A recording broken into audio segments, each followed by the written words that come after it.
Well, Sam says we're live. Isn't that cool? And Sam, who is behind the scenes, Sam, she's texting me on my phone to tell me that the system is hot here. Sam does not get enough credit for all the great stuff she does. When we run into technical issues, which we do every once in a while, she is like wearing the fingerprints off of her fingers, tapping away at her computer, trying to fix that stuff so desperately. So again, Sam behind the scenes, thank you for everything you do to help drive this crazy train. That'd be a great name for a song. Oh, it is the name of a song. Hey, welcome to September Live. And as always, a big thank you to Titebond for underwriting this and keeping this free for you folks. Couple things, some of my standard announcements. One, if you're watching this on YouTube, I peek at YouTube as I can. I more primarily am watching questions on WWGOA.com. So Sam, who does everything so well, Sam, if you could be so kind as to, like you often do, put the link for the WWGOA Live on YouTube so people know where to go. Tell people where to go, would you? But like I said, I get over to YouTube a little bit to look at questions there. But primarily I concentrate on picking up the questions from WWGOA.com, which I'm going to do in a momentito. But I want to show you something because I think it's cool. I'm kind of stupid excited about this. And it's Thursday, right? So we should have Throwback Thursday, and here we are for Throwback Thursday. I was at a Habitat for Humanity store. So in my area, they have those. People donate stuff, they sell it, and it helps drive the revenue train for Habitat for Humanity. And they had this router. Isn't that a cool little R2-D2 looking thing? And if I'm going to bring you the label, which if you can read, what it says on there is Rockwell, and maybe you don't know this. So like, there's this family, Rockwell, Delta, and then for a period of time, Delta Porter Cable were basically the same company. They were both owned by a company here in Minneapolis called Pentair. And what caught my eye with this is a couple things. One, it's just kind of cool looking. Two, if you're familiar with the Porter Cable 690, which is the very first router I ever had, I got that, well, it's the second router. It's the first good router I had. And I got that in, let me think a second, 1984-ish. It looks very, very much like this. So I just kind of have this feeling like this original Rockwell is a throwback, or was the predecessor of the Porter Cable 690 that I eventually owned. And I got it for a couple of reasons. One, look at this label, 15 American dollars. So it was very inexpensive. I'll plug it in a second and run it for you. It runs well, and it's small. I can handle it in one hand like a trim router. So I thought, and here's the deal. Everything in the store today was 25% off. So 25% off of 15 is some low number. I paid like $11.25 for this. So in all likelihood, what I'll do is put some commonly used bit in here, like an 1/8 inch round over, a 1/4 inch round over, and it's just going to stay in there. And then that's going to be purpose set for that. It's got a 1/4 inch collet only. Can't run 1/2 inch shank bits. But that's fine for this diminutive little router. Let me run it for a second. It sounds great. I half expected the bearings to be out on it or something. Make sure we're off. Yes, okay. Ready?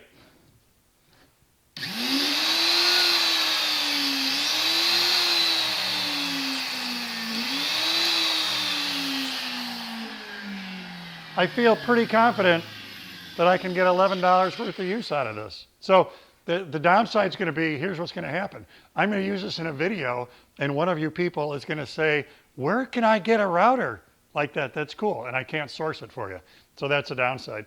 And then I'm going to say this other thing because it's Throwback Thursday. Who remembers these router bits? This was in it. Look at that baby. It's steel, not carbide. It doesn't have a bearing on it. It's got a pilot, which you can tell was overused just a little bit. When I was first using router bits, this was all you could get. Thankfully, things have come a long way since then. All right, I digressed a lot, and there are a lot of preguntas, a lot of questions. So I am going to start having a look here. All right, guest, whomever that is, can I sit? Is that okay? Are you okay if I sit down? I've been in here since 6 o'clock this morning. What is that, 13 hours ago? So my Delta 10-inch table saw doesn't seem to have enough threads to do a 3/4-inch dado stack. It should, right? Maybe, maybe not. If it is, especially in the benchtop saws or contractor saws, a lot of them are not designed to take a dado head. So the limitation for the saw could be if it doesn't quite have enough oomph, it doesn't quite have enough, I don't know, horsepower to drive a dado head. One way they limit your ability to put a dado head on those saws is by keeping the arbor short so you can't do a dado buildup. So it's something in the world of table saw shopping. I own the Bosch, it's like a 4100, 4400, something like that. That saw will take a dado head. I've used a DeWalt saw, I don't remember the model number. That saw would take a dado head. So it's something you have to check up front. The other thing to look at is some of those benchtop saws will take up to a 1/2-inch dado head, but not beyond that. And again, that's controlled by how much arbor they give you. If dado inserts are not available for the saw, it won't take a dado head. So that's another way to look at it, another way to find out.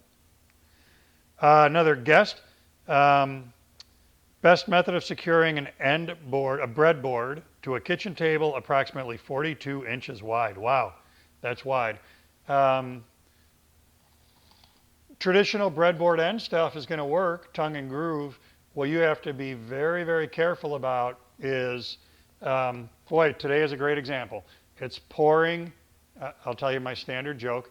It's raining cats and dogs, and I know it is because I was out there and I stepped in a poodle. It's raining like crazy, humidity is high. Anything made out of wood, today is going to be really, really wide. In January here, it's going to be very dry.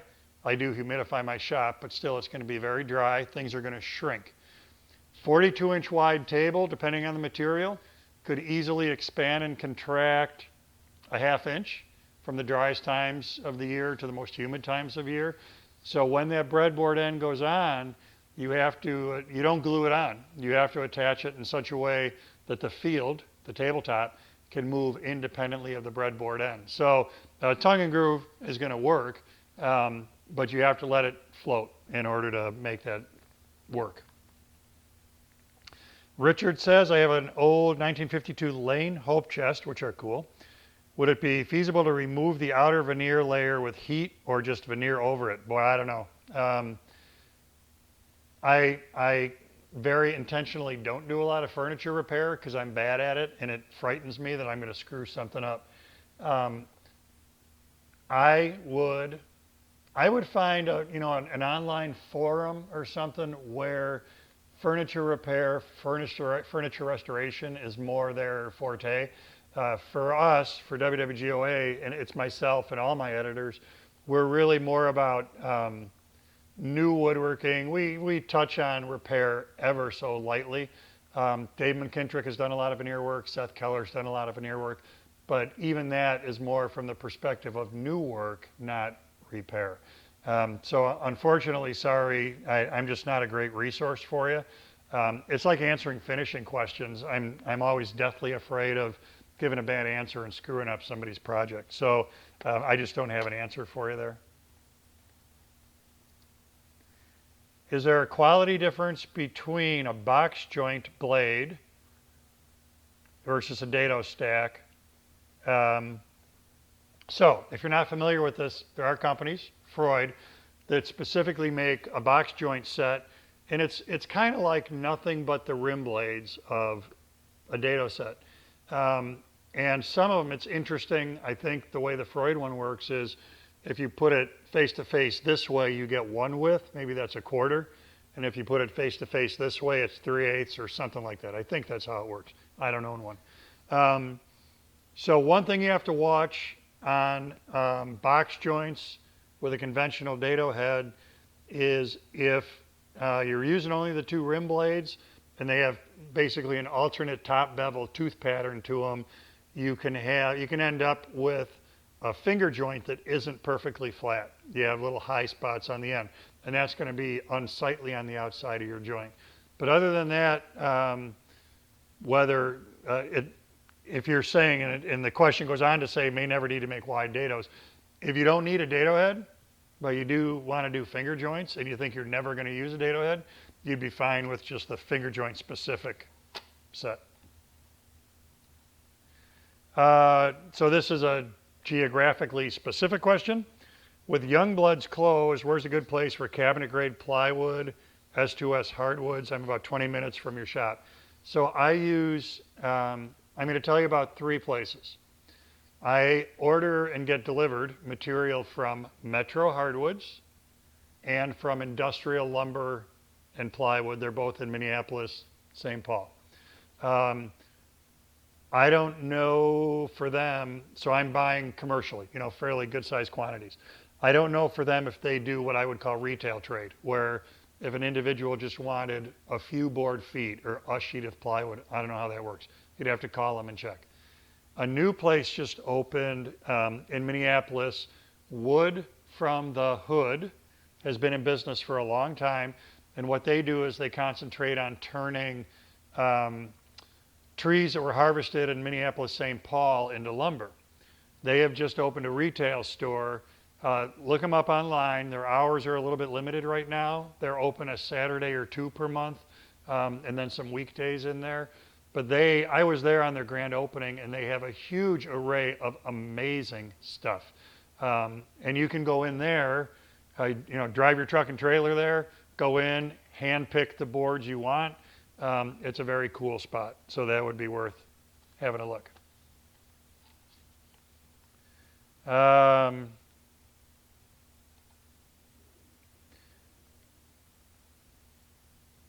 John asks, a good beginner project for the wifey, something not too difficult, not too simple, for her and a 5-year-old to attack together. Here's my project advice. And other people who do the kind of thing I do are in this field, I've heard give the same advice. It's so hard for me to advise you on a project because, or your wife and 5-year-old, because if I say, here's the deal, you should make this box, and they look at that and they have 0 interest in it, it ain't gonna fly, Orville.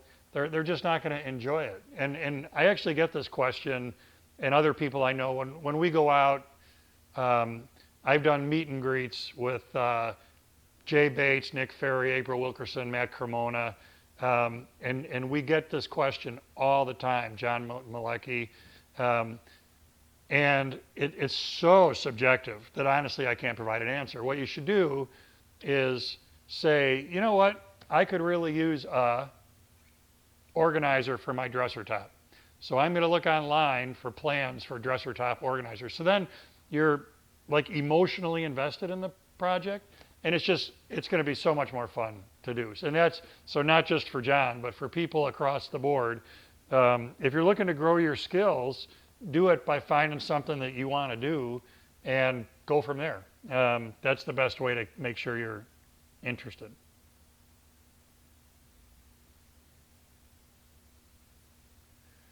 Here's a hard question. Top skills a beginner should learn to do well when starting.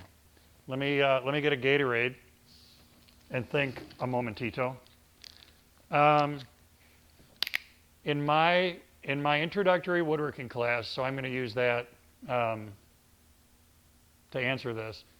So we do table saw work, we do table saw, jointer, bandsaw, handheld router, router table.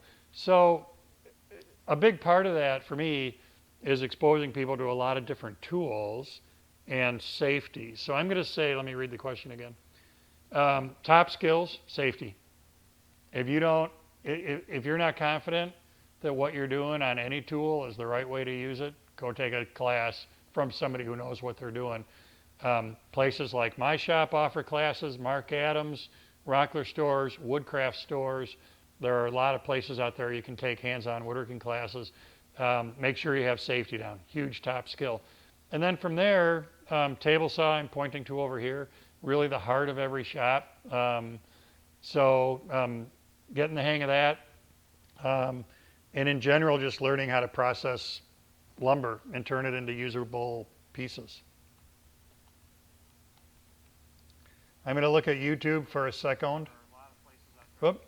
Let me mute it because I can hear myself and you can probably hear me. So we got Connecticut over here, North Carolina, New York City. Okay. Thanks, Sam, for putting those links over there so we don't have any questions to answer on YouTube.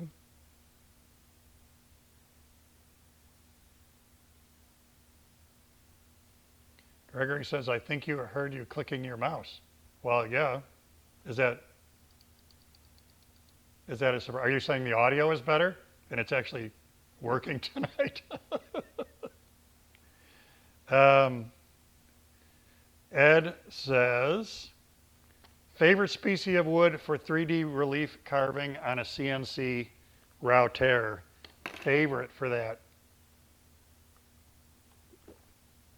I'm stalling while I drink Gatorade. I don't know if I have a favorite. It depends.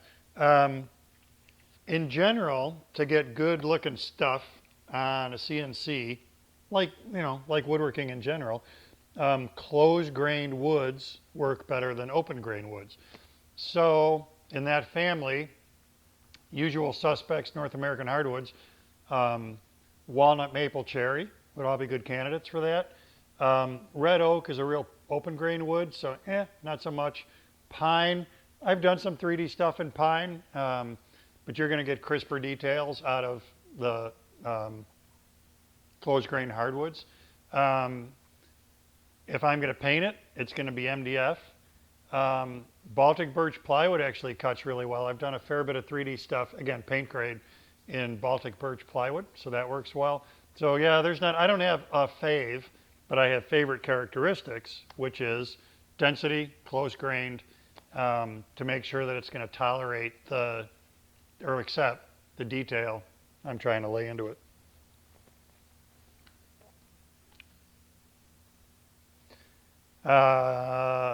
And I'm a couple locales here, which is cool. I'm scrolling back to the top to see if I missed any of those. I do always like hearing where people are watching from. Hey AJ, how are you?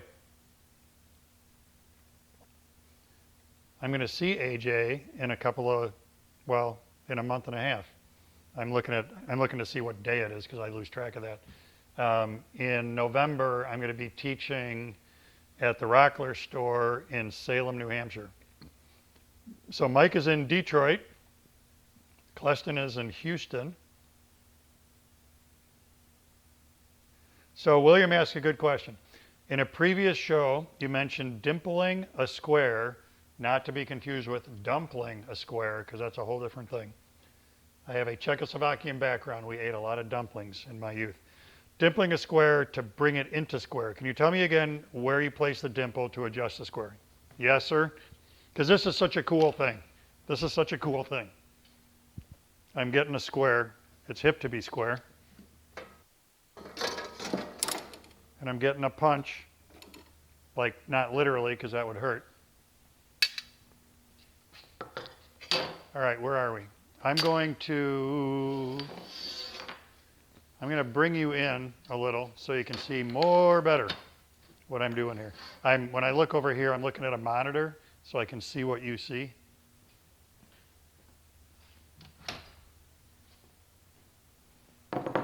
All right. Now, last time I did this, we had an audio problem. Are we still hot? Sam, if we lost audio, text me. My phone's in my pocket.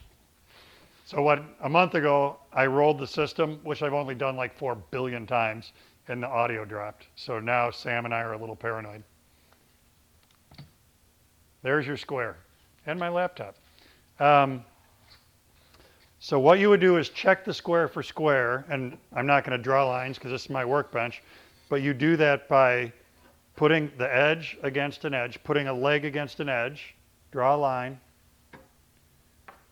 flip it, do the same thing, draw a line. If the resulting lines are not parallel, you need to adjust the square. So if what I learn is that these two legs, I'm going to grossly exaggerate, are pinched in like this, hopefully not that far, you would take your punch, this is just a center punch, take your punch and toward the inside corner, I'm not going to do it because this square is fine. If you find that these two legs are splayed out a little bit and you want to drive them in, then the center punch comes out here toward the outside corner, and I didn't do enough there to do anything, I was just tapping. So it's intuitively it makes some sense. If I pound on this here, it pushes the metal in. If I pound inside, it pushes the metal out. That's a race that goes to the slow and steady, not the swift. So take it easy with your poundies. Don't hit it hard. And just try to sneak up on the right setting so that you don't have to, so you're not like toggling back and forth inside, outside.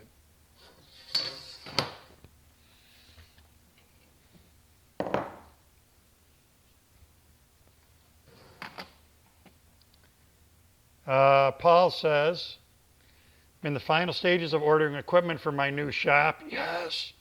I was going to get a ceiling mounted air filter. The ceiling is 15 feet. Concrete slab, so I'm not looking forward to mounting it. I've recently seen the new Axiom Stratus. It looks like a good alternative. Do you have any exposure to this device? Any comments or thoughts? I'm gonna take a risk here. What do you think? I'm gonna do this. I'm not gonna take a risk. I can either move the camera or move the thing. So you await patiently, and I'm coming right back. It's not too far.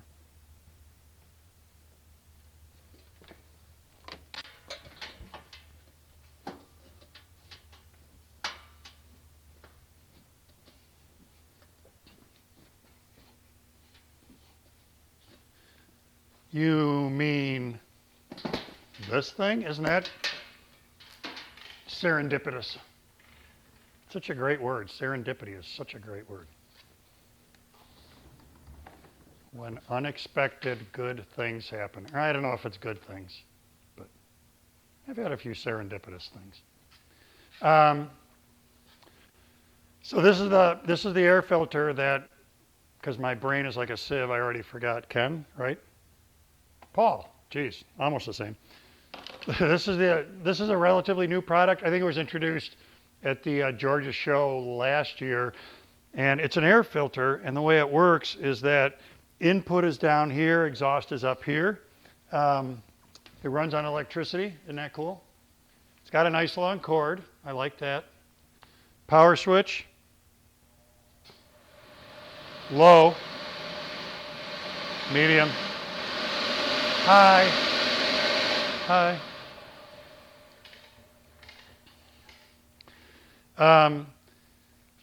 Part of the premise here is that stuff is going to settle toward the floor. So instead of having an air filter up high, we're going to take advantage of gravity. And as stuff falls to the floor, it's going to get drawn in. Inside this honeycomb down here is a filter. We're drawing air through that, and then a column of air is exhausting out the top. I've used this a little bit. I did a bunch of bowl turning with a friend of mine like 2 weeks ago, and I ran it for the sanding steps of that.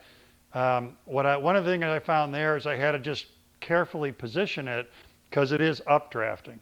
So when I was creating dust, you've got to give the dust a chance to get to the floor so this can draw it in, so it's not just coming off the lathe and blowing it up. But big scheme, I like the physics of it, which is dust is going to fall toward the floor. It's going to draw it in. I can move it where I need to. It's heavy, but you could put it on roly-poly things. You could put it on casters. So I can move it to where I need it in the shop. So far, it's early, Paul. I've only had this here maybe a month. But first blush, I like it a lot. Conceptually, I really like it a lot. I know a handful of other people that have them and are also happy with them. So, Mike, I have a Kreg Accu Cut system I use with a circ saw, but there is a ton of slop in the track. Considering pulling the trigger on a DeWalt track saw, you're familiar with both, feedback on whether I'd be happy with it. I've got the DeWalt cordless, which I'm happy with, but I've got the Kreg, and there are dial dealy bobs on there. Well, I get it. Okay, so you don't have the Kreg track saw, you have the Accu Cut. And I'm standing here looking at it. I can't remember if there are shims on that or not to tighten it up. Part of the problem could be not necessarily the system, but your saw. And I guess now that I read this more carefully, you're using your circ saw with the Kreg Accu Cut system, so it could be run out in the blade and that kind of stuff that's costing you. So I do have, I've got the DeWalt cordless. I'm just, I was going to grab it. Here it is.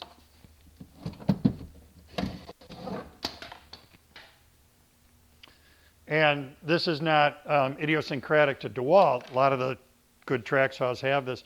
But there are devices on here that let me tighten up how this fits and how well it fits in the track.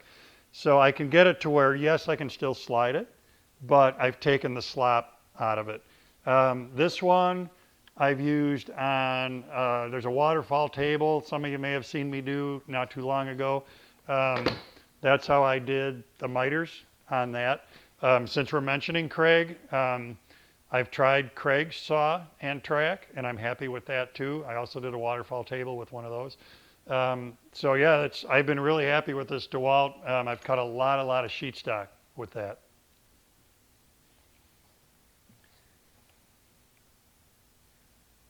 Lauren says, I took apart a shop cart with a demo saw.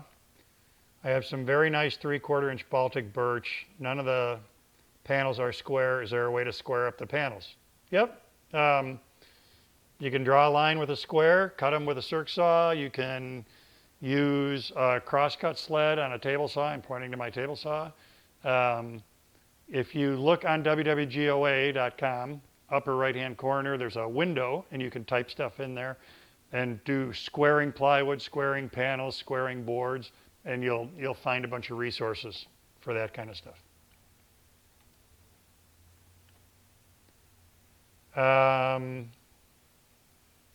Max says, I'm on the square. Yes, sir, that's true. Meet on the level, part on the square. Look at this. This is always interesting. Good rainy morning from Thailand. Isn't that cool that somebody's watching in Thailand? And Waukegan, Illinois, not far from my hometown of North Riverside. Cheapest way, somebody on YouTube says, to install central dust collection. I don't know that there is a cheap way. Plastic PVC pipe probably is the most economical way to go. You can get 10-foot lengths of it. You can buy it at a home center. If you don't have a huge dust collector, you can use HVAC metal, 24 gauge HVAC pipe to do dust collection. But you don't want to skimp on fittings. There's a big difference between plumbing fittings and HVAC fittings and dust collection fittings. So you want to use dust collection fittings, which do tend to be expensive, but you can marry them into more conventional forms of pipe to save some dough there. Yeah, AJ makes a comment about wood from the hood. They are a very cool outfit. Jim says, my shop vac with a cyclone can't keep up with my DeWalt planer. I've delayed getting a dust system, but likely need to. Can you suggest brands I should look at? Hose or metal grounded pipe? I think, so I haven't tool tested. There are going to be people out there who know way more about dust collectors than I do. What I know is dust collectors suck. Get it? Get it? It's a little joke. Okay. If I have to explain the joke, it's not good. So what I would do, you know, outfits like Wood Magazine still do tool tests on a regular basis. I would look online to see if they can offer anything in a tool test that fits the price point, the amount of money that you want to spend. For a planer, if I remember correctly, you need about 400 CFM, cubic feet per minute, to get good dust collection on a planer. So consider that, check that number, but that's like your starting point for a dust collector. If you run it, you're going to end up with hose somewhere. Even if you have metal pipe, you're going to have a length of hose that ties it into the planer. If you want to stick with hose to go dust collector, hose, planer, that's fine. I did that for a long time in my other shop.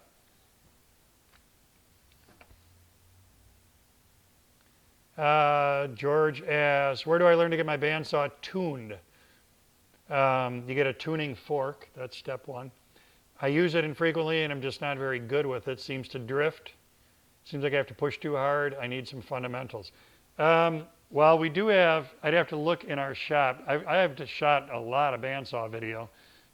So it's another thing you could do is look on WWGOA.com, George, and search bandsaw and just see what comes up. If you have to push too hard, your blade might be dull.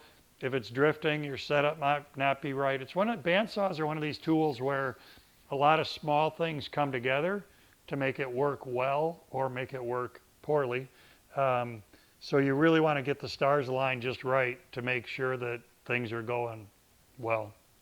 But yeah, search WWGOA, George, for bandsaw.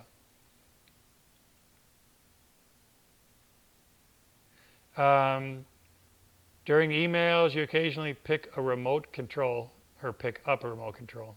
Tom says, does this operate your dust collector? If so, please show your system. Yes, sir. This is cool.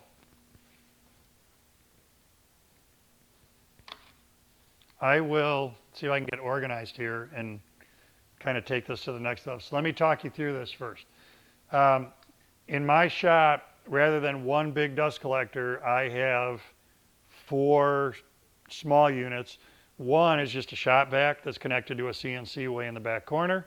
Then there's a kind of a good sized dust collector that runs this side of the shop, another dust collector that picks up on this side of the shop, and then there's a dust collector that's specifically to my table saw. So part of my problem historically was getting everything turned on and off. And I found this unit on Amazon, and I am going to, like while we're talking here, I'm going to see if I can get you where I am. I found this unit on Amazon, and my dust collectors are both 110 volt, 15 amp. So that's part of the problem, part of the challenge with putting a remote on a dust collector is, like if you just walk into the hardware store and buy an outlet and a remote, it might not tolerate the amp draw of the dust collector. So I found this one on Amazon. Whoops. Shoot. Let me type and not talk.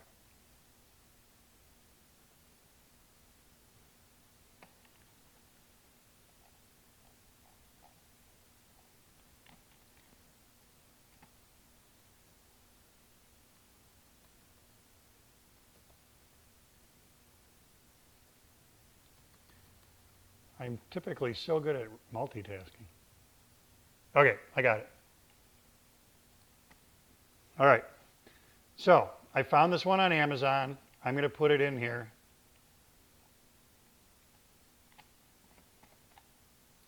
I'll give you the link for it. Here's what's cool about it.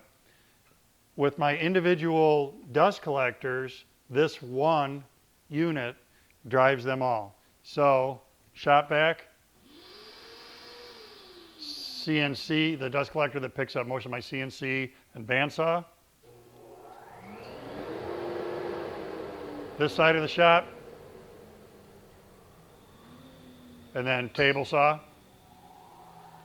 So to make this even better, I think that this remote was under $20 with a handful of receivers, 2 or 3 receivers. So it really, the economics of it were great. I went so far as to buy it twice, just so that I could have 2 clickers. It only came with 1 clicker. So I bought a second unit just so I could have a second one. I'm typing it in right now. Dust collector remote. If you're watching on YouTube, you got to get on WWGOA.com to see this remote unit, I guess. I don't know. All right, send. There's a link. All right, I'm sorry that took so long for me to pull that together.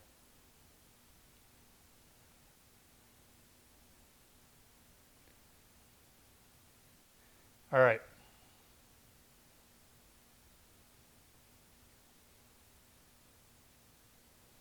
Sorry, now I got to go back up. So Doug says, it looks like your floor is concrete. Any observation on pros and cons of different shop flooring? My old shop, which I built, was a framed floor, 3/4 inch plywood. You know, people say a wood floor is more comfortable. I'm literally in my shop 12 hours a day routinely, 14 hours a day, a lot. I wear good shoes, Merrill and Basque hiking boots. Hiking shoes are my shoe. They're $120 shoes a piece, a pair. I don't really notice today, I've been in this building 7 years, a difference in my legs between being on this concrete floor and being on the wood floor. The concrete, this is asphalt tile, it sure sweeps up nice. And if I spill, I can mop. So I don't know, it's worked out really well for me, having a concrete floor. That being said, it wasn't that the plywood floor was bad. You know, that's not why I moved out of that building. Well, this is nice, Sam. David says you shouldn't be paranoid because you know how to fix stuff. Feelings about conversion varnish? I don't know much about it.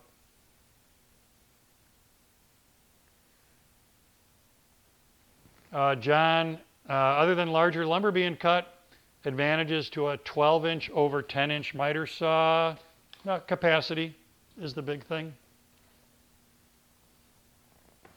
Is the audio working well tonight? I'm so pleased if it is, because we've had some issues. So it makes me very happy if it's working okay.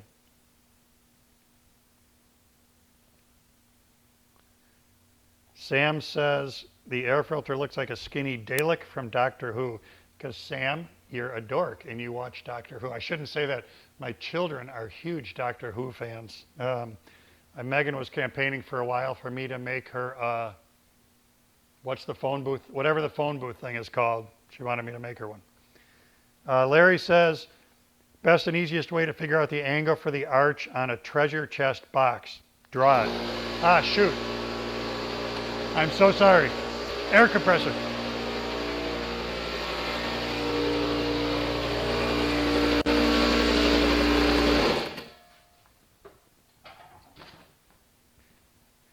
That's what I get for saying the audio was so good, huh? That blows. Get it? It's an air compressor. Get it? All right.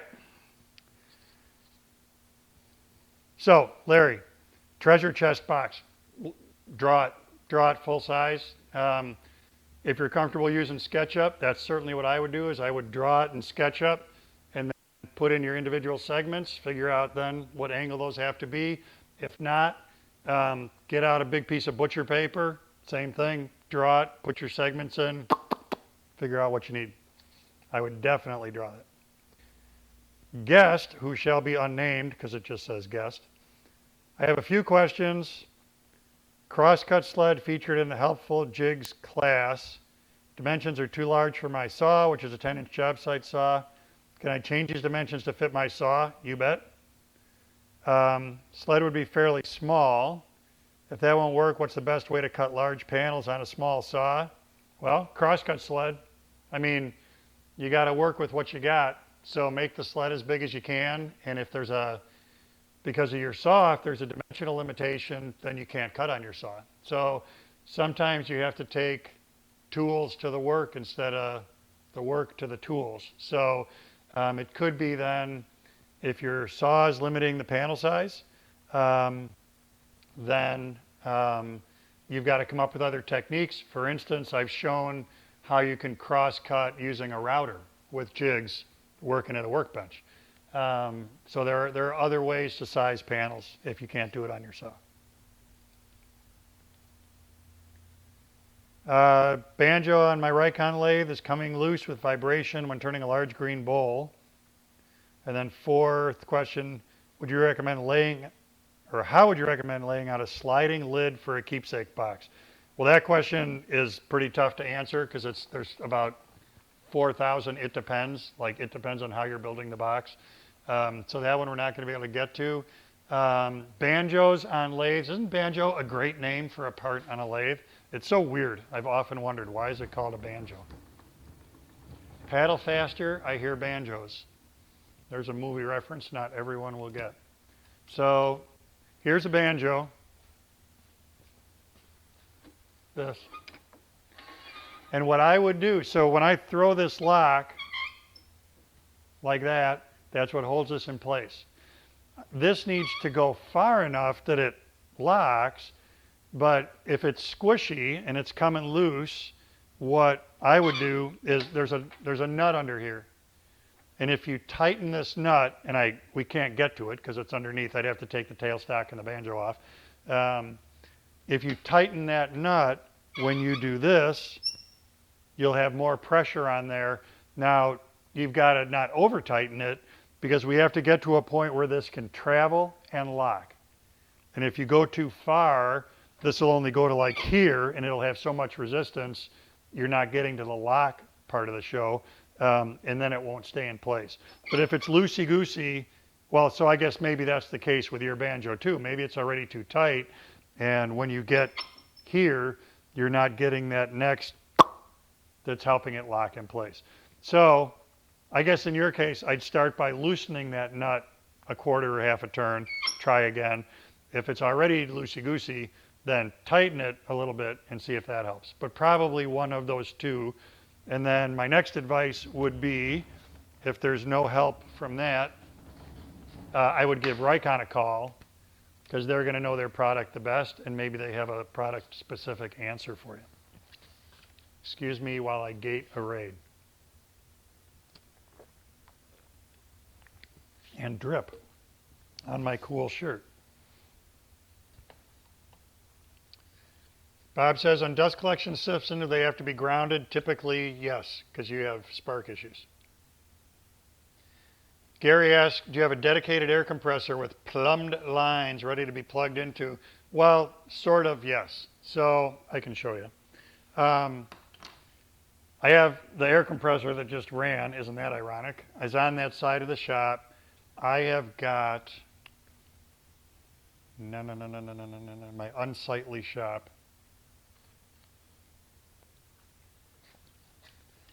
So, see the air line? There? That goes that way, and it connects to the air compressor. Up here, it connects to that reel, which was not inexpensive, but it's very worth having. When I pull hose off of that reel, I can get wherever I need to get in the shop. This is my new air compressor. I just picked that up at a garage sale. Way more CFM, runs way quieter than the one you just heard run. It's a 220, so I've got to do a little bit of wiring, 220, 221, whatever it takes. I've got to do a little bit of wiring in order to get that one hooked up. So I don't have hard lines. I just have that air compressor hose feeding my real.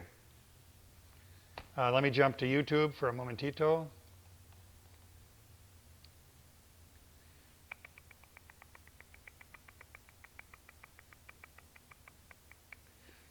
Pete, making a large wall art piece from small offcuts, will be gluing them to a light colored backboard if I apply a dark tint or stain to cut down on the backboard being too noticeable. Is there a question?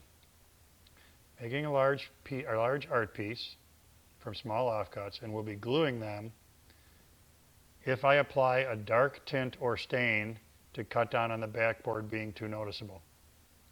Oh, between gaps, I see, it goes to the next line. Can I still attach the blocks with glue over the stain? Finish can affect glue. I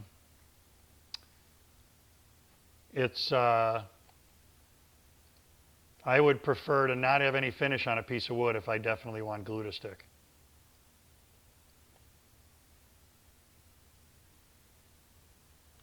Rob says, affordable 10-inch compound miter saw. This is in the dust collector category. I haven't tool tested miter saws forever. So there's a huge array of them out there. I'd go online and use Google. Tool test, miter saws. Again, Pop Wood, Wood Magazine. There are publications that do tool tests all the time, and you can find what you need there. Ken says, I'm cracking up watching your closed captions. Do we have closed captions? Is that a thing?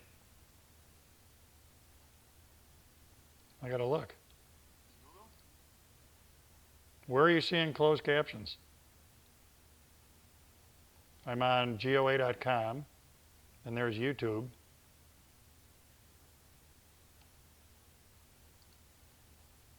Yeah, I don't see closed captions, but I bet they'd be funny. Closed captioning with woodworking terms, that would be hard to keep up with.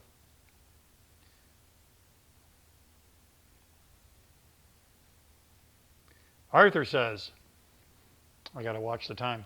Arthur says, I have a Laguna dust collector. That's not what Arthur said, that's what I said, watching the time.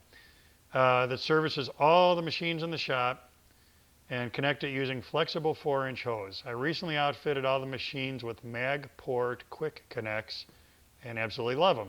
Cool. I don't know what that is, but cool. It's a one-time expense, but well worth it. It's a pleasure to switch from one machine to the other now. I highly recommend them. Got the lead from a fine woodworking article. Okay, I'll have to look them up. I don't know what they are.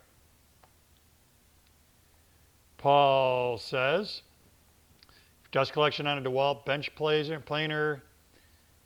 He uses a flex dryer exhaust with screw clamps on either side of a PVC pipe. Da-da-da-da-da.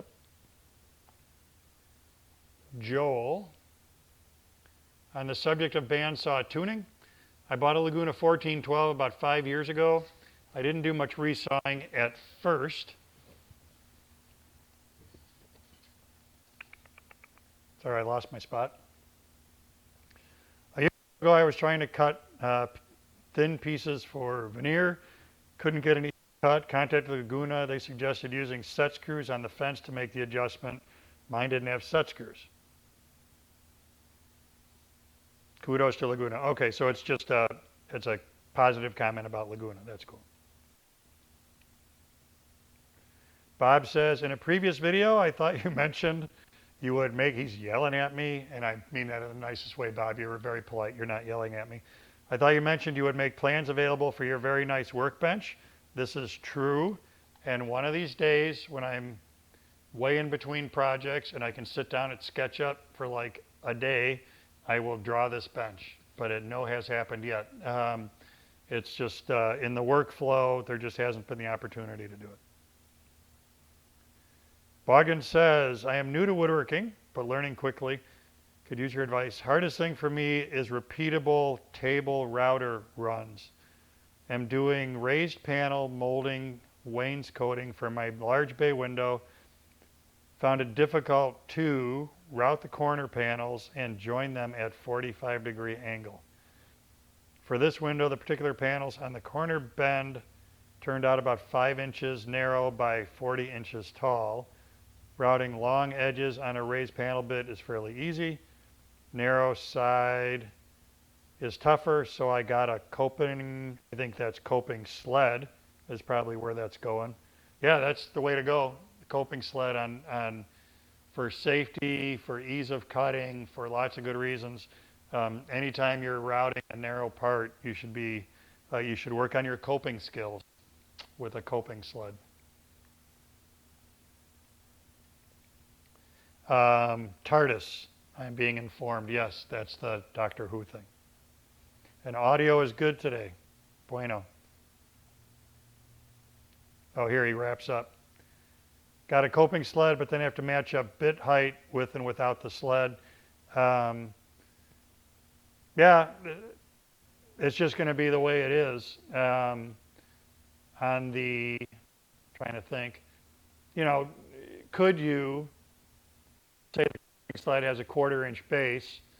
When you're doing the long grain cuts, could you put a 1/4-inch hardboard under the board when you're making those cuts? Whatever it is, use a piece of something under the board for the long cut that's the same thickness as the coping sled is for the end grain cut. And then one setting would do it all.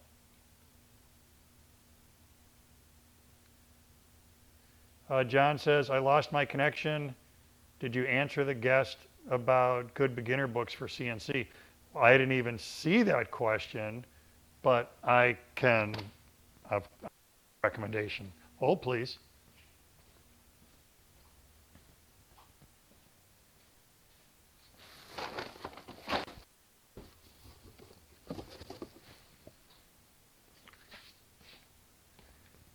I have found myself to be a pretty big fan. I've got CNCs in this shop. A friend of mine was giving me a hard time because there are 5 CNCs in this shop because I teach CNC classes here. But anyway, I have become a very big fan of this book. And if you look closely, you may understand why. I wrote this book. This came out a couple of years ago. Randy Johnson and I co-wrote this book. This is available in the WWGOA shop. So again, www.com. One of the menu items at the top is shop, or just search CNC book, I guess. But if you go in the shop, you'll find the book there. So when we did that, it's an introductory level book. There's screen captures from VCarve, which is a commonly used piece of software for CNC work. Lots of photos. And then there are 3 projects that are very based. So the idea is do this in VCarve, screen capture, then do this, put your material on. So those 3 projects take you step by step through the project in order to learn the processes. So try that.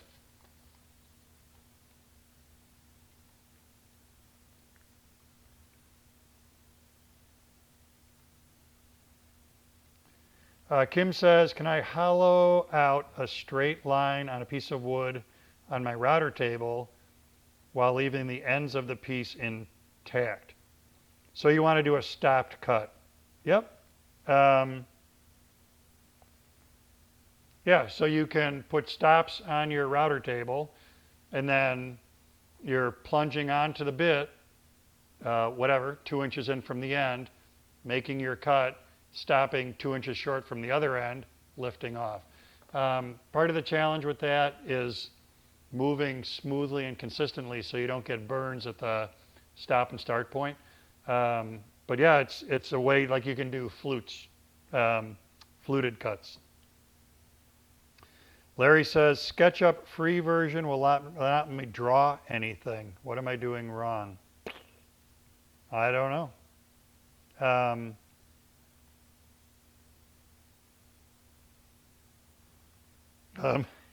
Hang on. I'm going to get to Ken's question. I'm sorry, I'm reading ahead. I would contact SketchUp because I've got SketchUp now because plans I create get sold, so I have to be in the pro version. But when I was using I used the free version all day, every day up until like a year ago. So I don't know. I would check with SketchUp on that. Ken says, what are the things above your head?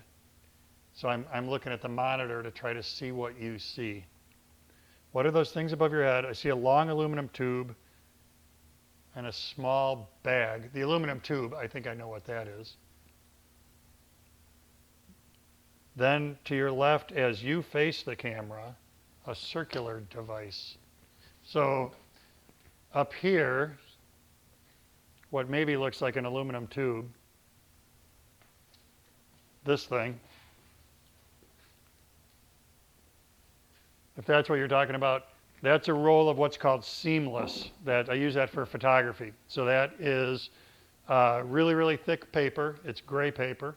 When I'm doing a photo in here, I can roll that down to the floor, drape it on the floor, and then set the object on it so that you don't see my whole shop background. You just see that paper. The rest of the stuff, a round item, like over, where am I? There, that round item, that's a clock.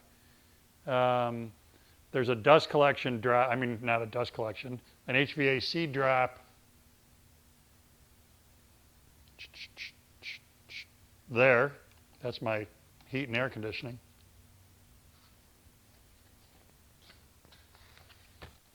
Let me know if that's not it.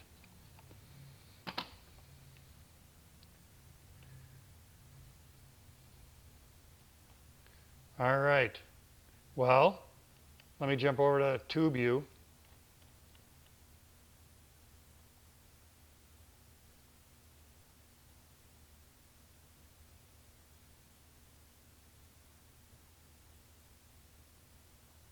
Well, I'm going to have to, everybody's talking about the closed captioning. That's cool. Oh, I see it now. Huh. I had no idea. I'm going to have to watch this once with closed captioning on, because like, what does it say when well, I'm going to find out in a second. What does it say when I say like dovetail? Does it pick that up?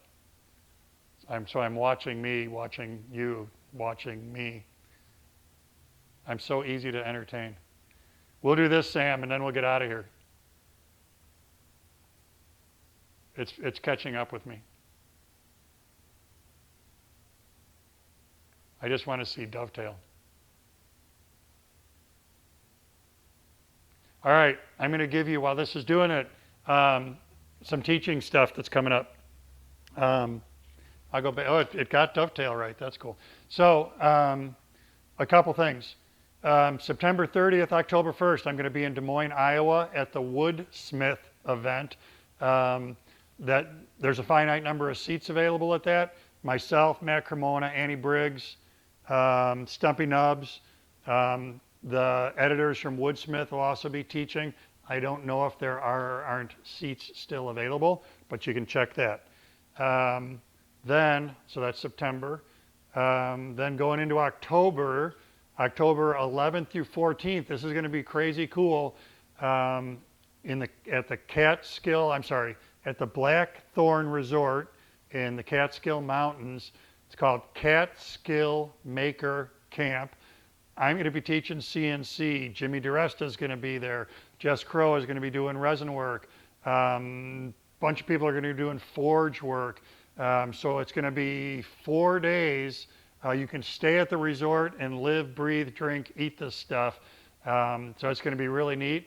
I'm working with ShopBot on that CNC program that'll be happening out there. And then first weekend in November, I mentioned this earlier, I'm going to be doing logs to lumber at the Salem, New Hampshire Rockler store. That's the first Saturday in November. And I feel like I'm missing something in between there, but that's all I can think of right now. All right. Hey, thanks for tuning in. And as always, thanks to the folks at Titebond for helping keep this free for you. And we will punch out of here and see you when we look at you. Go ahead and unplug us, Sam. Thanks for your good work, Sam. Thanks to everybody for watching.